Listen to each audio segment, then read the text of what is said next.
ब्रेकनंतर स्वागत आणि आता बातमी आहे। आपल्या देशातल्या अनेकांच्या आयुष्यात केस गळती किंवा टक्कल पडणं ही खूप मोठी समस्या असते।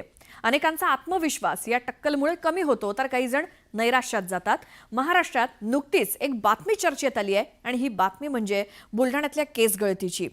टक्कल व्हायरसनं लोक हैराण झालेले असताना जिल्ह्यापासून 600 किलोमीटर दूर असलेल्या कोल्हापुरात या टक्कलवरती औषध सापडल्याचा दावा करण्यात आलाय आणि या औषधाचा 80% लोकांना 100% गुण आल्याचं सांगितलं जाते आणि हे औषध घेण्यासाठी लोकांच्या लांबच लांब रांगा लागल्यात। काय आहे हा प्रकार बघूयात। ते सगळ्यांना औषध लावायला जास्त वेळ लागणार नाहीये।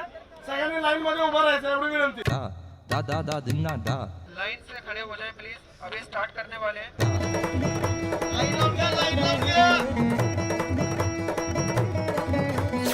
टकलावर कोल्हापुरात सापडला उपाय। दिल्ली मुंबईतील टक्कलग्रस्तांची गर्दी। जडीबुटीच्या क्रीमने टक्कल गायब।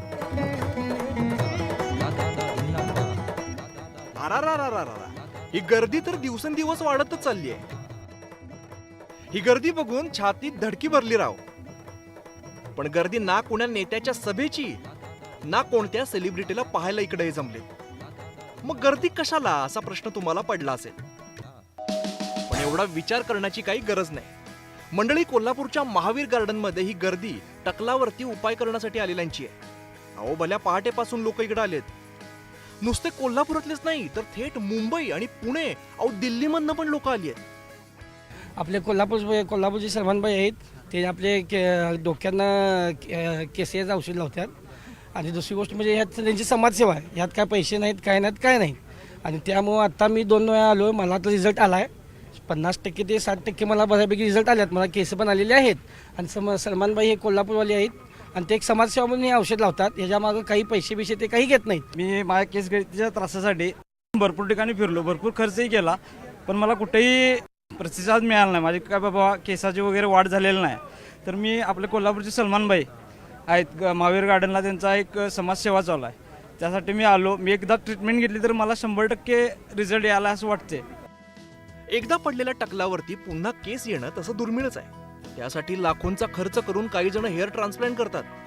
अहो, पण त्याचाही 100% फायदा होईलच असं नाही। अशा परिस्थितीत केवळ जडीबुटीनं रिझल्ट देण्याचा दावा करणाऱ्या सलमान कडून केला जातोय। अभी जो हम ट्रीटमेंट करते हैं वो प्योर जड़ी बूटी पे काम कर रहे हैं। तो जितने लोगों को भी ट्रीटमेंट किया है उसमें 80% लोगों के रिजल्ट आया है और उनसे 1 रुपये का भी चार्ज नहीं लिया है। ये समाज सेवा चालू है, इसमें कोई मेरा कोई लालच नहीं है, ना मैं कोई फ्रॉडगिरी कर रहा हूँ, ना इसमें मेरा कोई लालच है। पण अशा परिस्थितीत केवळ जडीबुटीनं रिझल्ट देण्याचा दावा सलमान कडून केला जातोय। वैद्य सलमान टकलावरती मोफत उपचार करतोय, त्यामुळे त्याच्याकडे उपचारांसाठी येणाऱ्याची संख्या हजारोंच्या घरात आहे। मात्र या औषधाला वैद्यकीय मान्यता मिळाल्यानंतरच त्यावरती शिक्कामोर्तब होणार आहे। ज्ञानेश्वर साळोखेसह bureau report, news 18 Lokmat, Kolhapur. आणि आता पुन्हा या बुलेटिनमध्ये बघूयात बातम्या वेगवान। दिल्लीमध्ये भाजप आणि आम आदमी पार्टीनं व्हिडिओ जारी करत एकमेकांवरती गंभीर आरोप केलेत। केजरीवाल यांच्या कारनं भाजप कार्यकर्त्याच्या अंगावरती गाडी चढवल्याचा आरोप भाजपचे नेते प्रवेश शर्मांनी केलाय। या जखमी कार्यकर्त्यांची त्यांनी रुग्णालयात जाऊन विचारपूस केली।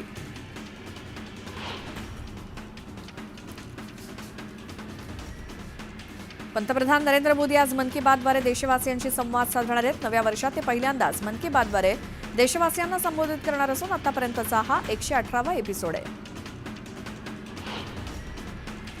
उत्तर प्रदेशचे मुख्यमंत्री योगी आदित्यनाथ आज प्रयागराजचा दौरा करणार आहेत। योगी आज महाकुंभ मेळ्याला जाणार असल्याचं सांगितलं जात आहे। जम्मू काश्मीरच्या राजौरीमधील मृतांचा आकडा 16 वरती गेलाय। या रहस्यमयी मृत्यूचं कारण अद्याप अस्पष्ट असून या प्रकरणी आता केंद्रीय टीमकडून तपास केला जाणार आहे। कोलकात्यातील आरजी कर प्रकरणातील मुख्य आरोपी संजय रॉयला तिथल्या सत्र न्यायालयानं दोषी धरलंय। रॉयला फाशी की जन्मठेपेची शिक्षा ठोठवावी यावरती सोमवारी 20 जानेवारीला युक्तिवाद होईल आणि त्यानंतर न्यायालय निकाल जाहीर करेल। रॉयला फाशीची शिक्षा द्यावी अशी मागणी सीबीआयकडून केली जाणार आहे। जम्मू काश्मीर पोलिसांनी किश्तवाडमध्ये सक्रिय असलेल्या 4 दहशतवाद्यांचे पोस्टर जारी केले. या दहशतवाद्यांवरती 5 लाखांचं बक्षीस जाहीर करण्यात आलं असून नागरिकांना या दहशतवाद्यांची माहिती देण्याचं आवाहन करण्यात आलंय. मध्य प्रदेशातील पन्ना इथे अतिक्रमण काढण्यासाठी गेलेल्या पालिकेच्या पथकावर दगडफेक करण्यात आली. दगडफेकी प्रकरणी पोलिसात एफआयआर दाखल करण्यात आली आहे. हरियाणाच्या कर्नालमध्ये 2 गटात राडा झाला. यावेळी एकमेकांवरती दगडफेक करण्यात आली असून पोलिसांसमोरच हा प्रकार घडला. याचा व्हिडिओ सोशल मीडियात व्हायरल झालाय. उत्तराखंडच्या कानखलमध्ये दुचाकीवरून आलेल्या दंगा करणाऱ्यांचा व्हिडिओ व्हायरल झाला असून मोटरसायकलवरून येऊन फटाके फोडून त्यांनी गोंधळ घातला. बिहारमधल्या दरभंगा इथे पेट्रोल घेतल्यानंतर पैसे न दिल्यानं पेट्रोल पंप कर्मचाऱ्यांवरती हल्ला करण्यात आला. या प्रकरणी 5 तरुणांना अटक करण्यात आली. संपूर्ण घटना सीसीटीव्हीत कैद झाली. झारखंडची राजधानी रांचीमध्ये बनावट नोटा वितरित करणाऱ्या गँगचा पोलिसांनी पर्दाफाश केला. पोलिसांनी 3 आरोपींना अटक केली असून त्यांच्याकडनं 5 लाखांच्या बनावट नोटा जप्त करण्यात आल्या. झारखंडच्या सरायकेलामध्ये 2 चोरांनी दहशत माजवली. अपार्टमेंटमधील चोरीची घटना सीसीटीव्ही कॅमेऱ्यात कैद झाली. या प्रकरणी पोलिसांकडनं अधिकचा तपास सुरू आहे. बिहारची राजधानी पाटणा इथे ऑक्सिजन सिलेंडरचा स्फोट झाला. ऑक्सिजन सिलेंडर ट्रकमधनं खाली उतरवताना हा स्फोट झाला. मध्य प्रदेशच्या मुरैनामध्ये एका बाईकस्वाराला रस्त्यावरनं जाणाऱ्या वळून धडक दिली. या अपघातात बाईक्सवरील 2 युवक गंभीर जखमी झाले. उत्तर प्रदेशच्या पिलीभीतमध्ये एका मुलीची छेड काढणाऱ्या आरोपीला पोलिसांनी अटक केली. आरोपी छेड काढत असताना घाबरलेल्या मुलीनं रिक्षातनं उडी मारून आपला जीव वाचवला. त्यानंतर या बुलेटिनमध्ये आता बघूयात सुपरफास्ट 100 बातम्या. सैफ अली खानवरती हल्ला करणाऱ्या आरोपीला अखेर पोलिसांनी अटक केली. ठाण्याच्या कासार वडवलीतनं या आरोपीला अटक झाली आहे. हा आरोपी एका रेस्टॉरंटमध्ये हाऊसकीपिंगचं काम करत असल्याचं समोर आलंय. तर या आरोपीला आज कोर्टामध्ये हजर केलं जाणार आहे. सैफवरती हल्ला करणाऱ्या आरोपीचं नाव मोहम्मद शरीफुल इस्लाम शहजाद असं आहे. त्याला ठाण्यातनं अटक केली असून तो चोरीच्या उद्देशानं सैफच्या घरामध्ये शिरल्याचं पोलिसांनी सांगितलं. सैफचा हल्लेखोर मूळचा बांगलादेशी असल्याचा संशय पोलिसांनी व्यक्त केलाय. आरोपीनं भारतात प्रवेश केल्यानंतर स्वतःचं नाव विजय दास असं ठेवल्याचा संशय पोलिसांनी व्यक्त केलाय. हा आरोपी जवळपास 12 वेगवेगळ्या ठिकाणी काम करत असल्याची माहिती समोर आली. रायगडचं पालकमंत्रीपद आदिती तटकरेंकडे गेल्यामुळे शिवसेनेचे मंत्री भरत गोगावलेंनी नाराजीचा सूर आळवलाय. आदिती तटकरेंना पालकमंत्रीपद मिळणं हे अनपेक्षित होतं. जिल्ह्यात मलाच पालकमंत्रीपद मिळणार असं वातावरण असताना हा घेतलेला निर्णय धक्कादायक असल्याचं गोगावले म्हणाले. रायगडच्या पालकमंत्रीपदावरनं भरत गोगावलेंनी नाराजी व्यक्त केल्यानंतर सुनील तटकरेंनी वक्तव्य केलं. पालकमंत्रीपदाचा निर्णय मुख्यमंत्र्यांचा आहे. त्यामुळे 3 पक्षाचं सरकार असताना प्रत्येक मंत्र्याला पालकमंत्रीपद मिळेल असं होणं शक्य नाही. त्यामुळे निर्णयाचा सन्मान सर्वांनी राखायला हवा असं तटकरे म्हणाले. बीड जिल्ह्याचं पालकमंत्रीपद अजित पवारांनी स्वीकारल्यामुळे भाजपचे आमदार सुरेश धस यांनी आनंद व्यक्त केला. जिल्ह्यातील सामाजिक आणि राजकीय परिस्थितीवरती दादा औषध शोधतील आणि उपचार करतील असा विश्वास व्यक्त करत सुरेश धस यांनी अजित पवारांना शुभेच्छा दिल्या. बीड जिल्ह्याच्या पालकमंत्रीपदावरनं सुषमा अंधारेंनी धनंजय मुंडेंवरती जोरदार टीका केली. बीडचं पालकमंत्रीपद मुंडे घराण्याचे पारंपरिक विरोधक असलेल्या बारामतीच्या पवार घराण्याकडे जाणं हे दैवी संकेत आहेत असं म्हणत त्यांनी धनंजय मुंडेंना खोचक टोला लगावला.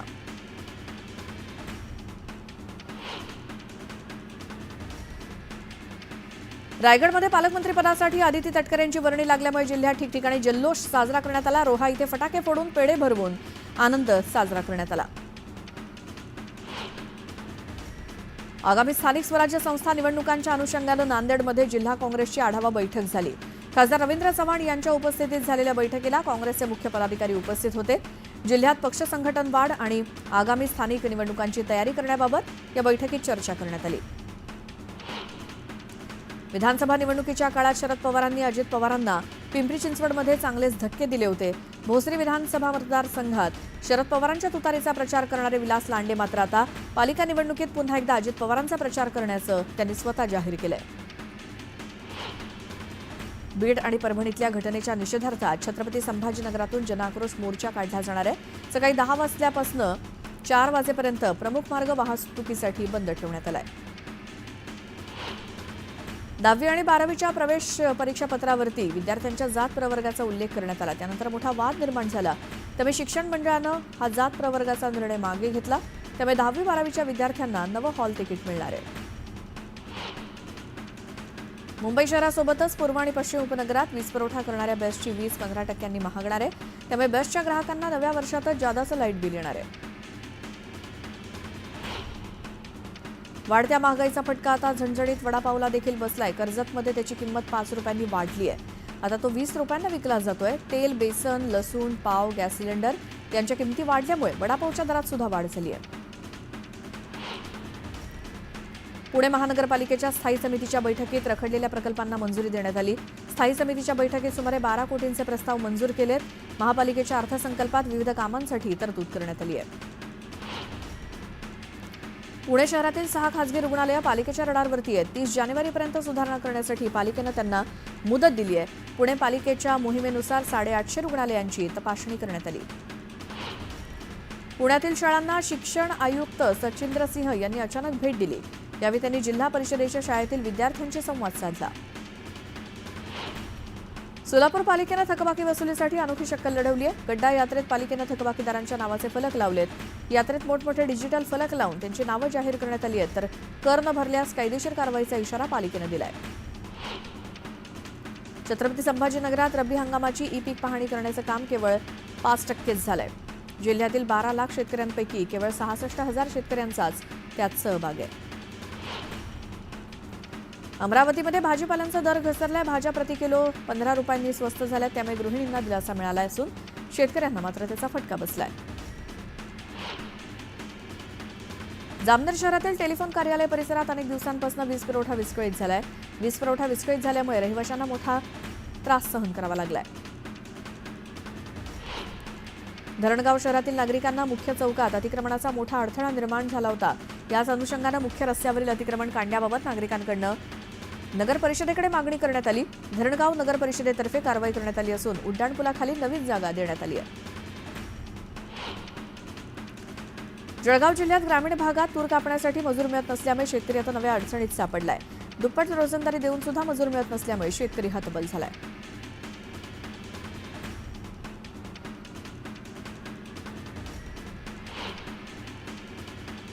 जळगाव पालिकेची केवळ 15 दिवसात अभय योजनेतनं 5.25 कोटींची कर वसुली झाली.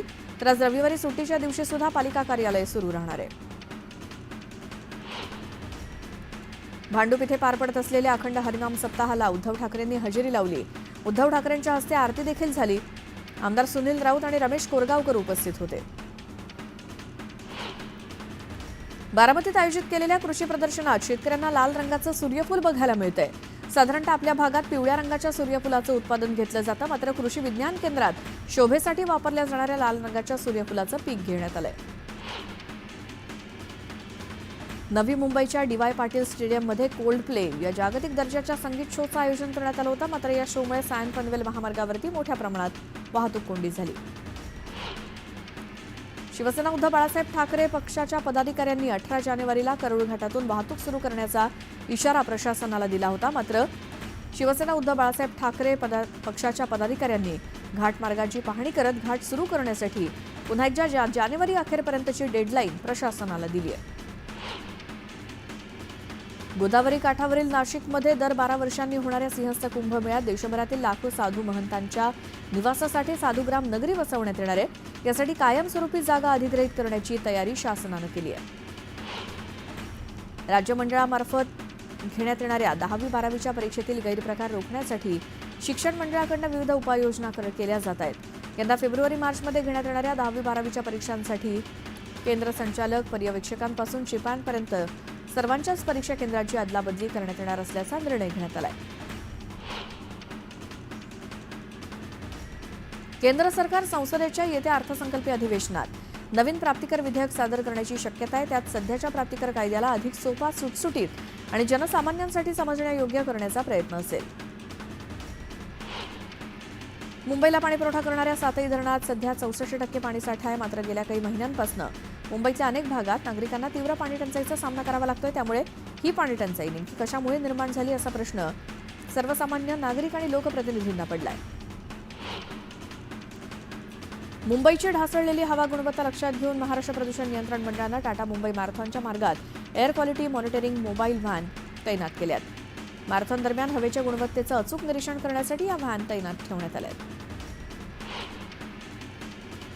बुलेट ट्रेनचं काम वेगात सुरू आहे। येत्या 3 महिन्यामध्ये टनेल बोरिंग मशीन जर्मनीतनं मुंबईमध्ये दाखल होणार आहे, त्यामुळे बोगद्याच्या कामाला वेग येणार आहे।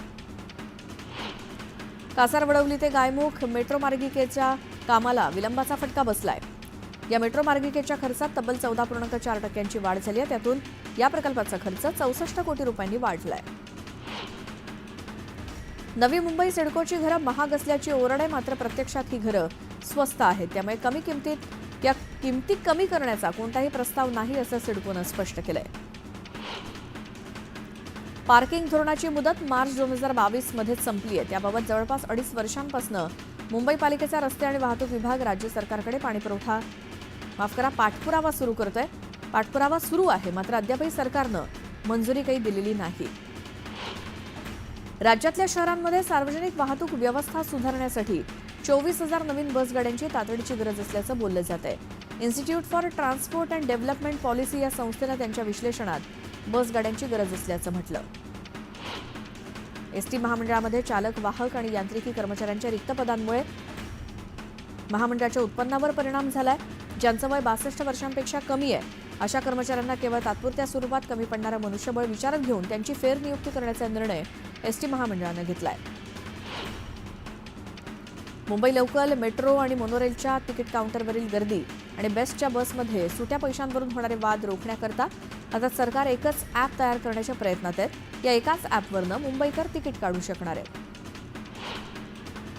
नवी मुंबईतील भटक्या श्वानांवरती उपचार आणि नियंत्रणाचं काम पालिकेकडनं केलं जातं। यासाठी श्वान नियंत्रण कार्यक्रम राबवण्यात येतोय। मागील वर्षी 6,000 जखमी श्वानांवरती उपचार करण्यात आले। भारतीय नौदलाच्या ताफ्यात अलीकडेच 2 युद्धनौका आणि एका पाणबुडीचा समावेश झाल्यामुळे राष्ट्राची सामरिक सज्जता बळकट होण्यास मदत होणार आहे। संरक्षण क्षेत्रामध्ये जागतिक आघाडीवरती राहण्याच्या भारताच्या प्रयत्नांना नवी बळकटी मिळाली आहे। दबंग पोलीस अधिकारी अशी ओळख असलेले IPS शिवदीप लांडे यांचा राजीनामा स्वीकारण्यात आलाय। राष्ट्रपती द्रौपदी मुर्मू यांनी IG शिवदीप लांडे यांचा राजीनामा स्वीकारलाय। दौंड तालुक्यातील गलांडवाडी इथे बिबट्याची दहशत पसरली आहे। शेतामध्ये बिबट्यानं 11 कोकरूंचा फडशा पाडला। या घटनेमुळे परिसरातील नागरिकांमध्ये भीतीचं वातावरण आहे।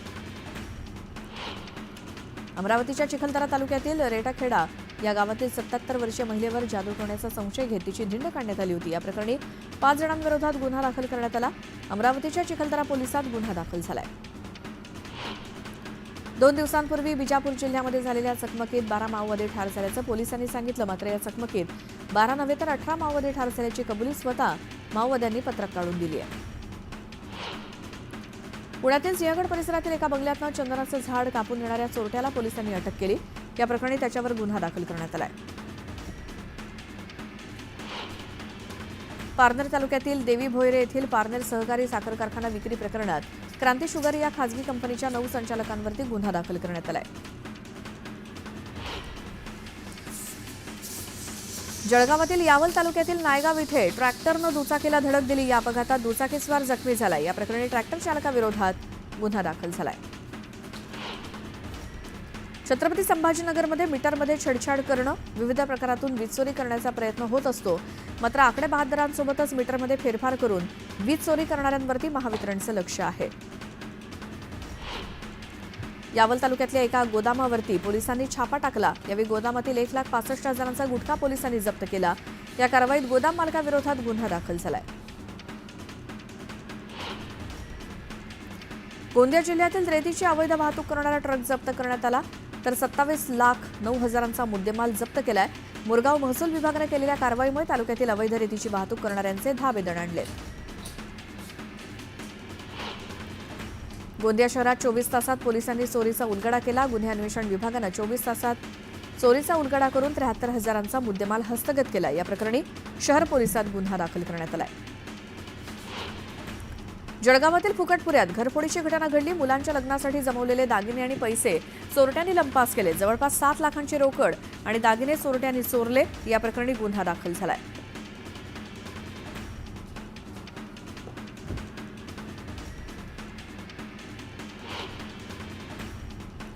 आणखी अशाच काही वेगवान स्वरूपातल्या घडामोडी आपण बघूयात एका छोट्याशा ब्रेकनंतर.